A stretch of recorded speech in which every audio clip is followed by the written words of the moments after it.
I know I'm a little bit slow on this one. The Last Dance documentary came out in 2020, and I didn't watch it until about 4 weeks ago. Needless to say, it was very impactful on me, and to find out a little bit more about Michael Jordan was actually really fascinating. Obviously, he is such a household name. Everybody knows who Michael Jordan is, but I'm not really a basketball fan. Or at least I wasn't before I watched this documentary. I knew nothing about basketball, how the playoffs worked, the culture behind it, etc. And for those of you that are thinking about watching it, I highly recommend it. Even if you're also not into basketball, what you'll get out of this documentary goes beyond the sport. Anyway, as I was watching the documentary, I was fascinated by Michael Jordan as a person, his work ethic, his demeanor, how he conducted himself with media, with his friends, was all really, really interesting. For someone that had such a drastic impact on the very culture during the 90s, the facts that he went worldwide um, was just astonishing. And how he conducted himself in that light is something that is not, I'd imagine, a very easy thing to do.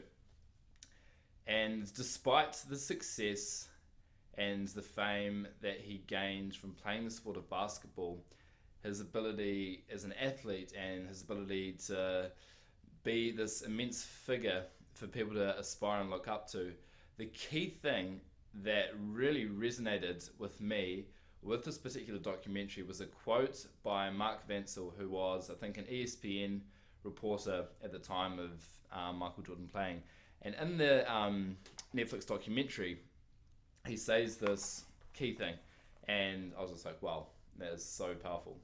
And he says about Michael Jordan, his gift was not that he could jump high, run fast, shoot a basketball. His gift was that he was completely present, and that was the separator.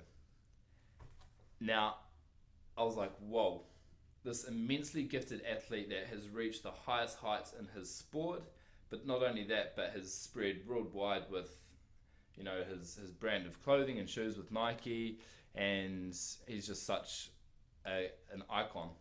And to have this guy saying, but his biggest gift was his presence, I was like, man, that is so powerful. Michael Jordan's ability to be so present in the moment. And Mark Vancil was sort of describing that a lot of people spend 20 years, in Tibet or, in a monastery to try and develop that level of presence. Michael Jordan just naturally had it. And I think he was alluding that that could have been a huge part of why Michael Jordan was so successful, was his ability to be so grounded in the moment. Not just on the court, but with media interviews, with his teammates and his training. Nothing else seemed to matter but being present in that moment. And this is something that I'm obsessed with at the moment. It's just being present. It seems like such an easy thing to do, and yet we do have to sort of keep reminding ourselves of it because we've got all of these distractions. So I found that super inspirational, that a dude that is constantly in the spotlight, constantly surrounded by media, fame, money, the lure of drugs and alcohol probably. Like, I can imagine that there was a lot going on.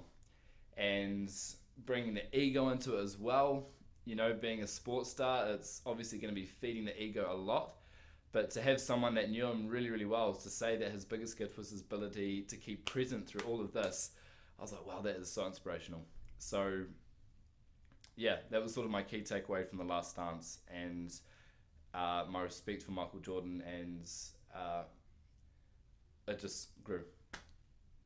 His ability to just be present, and whether that's something he's worked on, whether that's something that he's just been born with, it was just really fascinating learning that about him.